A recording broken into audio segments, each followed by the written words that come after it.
in Tallinn last year, we had at least 2 Montenegrin films, genuine.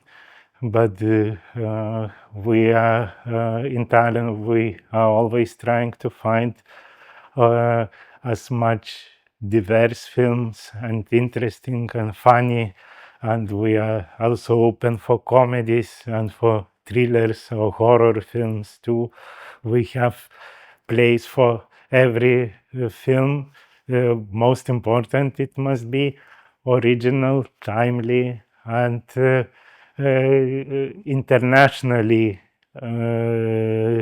suitable, not only for Tallinn, but to travel around the world later, after world premiere. First day we had films in development, which basically first steps before financing and shooting. And obviously for programmer, it's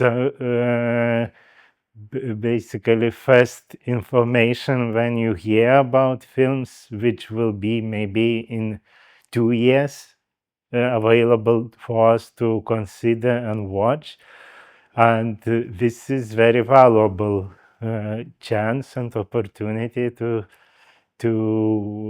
hear about them and then to follow them and wait for premiere. It's exactly what happened to Ivan Marinovich film.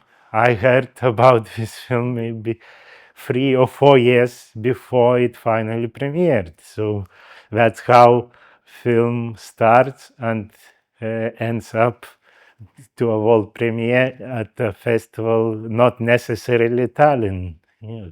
So that's why I think these events are very important, especially in smaller countries like Montenegro. I'm from Lithuania, and I think from my what I experienced, but in Cannes, in Venice, in Berlin, everyone mentions, but there are less chances to be noticed in these big festivals where everyone is in a hurry, screenings, meetings, so on, and everyone is more interested in big films, which to acquire for sales or whatever.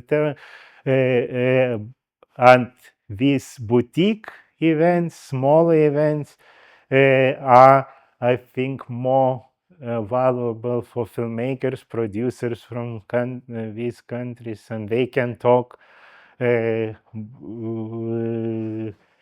ask questions, and we can share also our observations. So to sum up what you asked, I think there are films which I will definitely wait again, like Ivan's film, and what I liked, but they are very different films, and some are very bold, even a comedy, which I always seek to find comedies which can make laugh other spectators in other countries. So this is, I think, the biggest challenge, not to make a comedy which is local. I think everything starts from programmers. I believe every film has a chance. It's just a matter of all these considerations and tastes and likings. Look, I can give an example of Lithuanian films.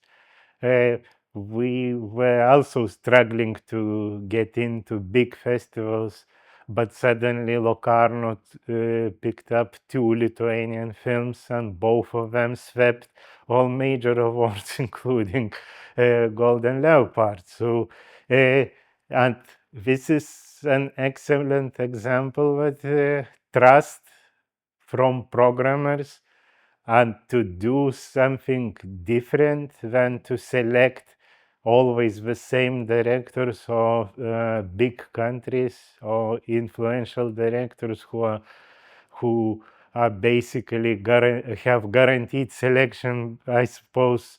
As I like to joke that their then brothers are always selected to Cannes on the first day of writing a screenplay. Yeah, so it's easier, it's much easier to them than for Montenegrin director. But I believe films from smaller countries have a chance in the festivals which want to have a wider selection and not belong only same famous names and same directors which are playing usually in big festivals. Black Nights is over in the end of November, so basically I have December and January for my own when I can watch a little bit less films, and when I have a personal chance to discover the world.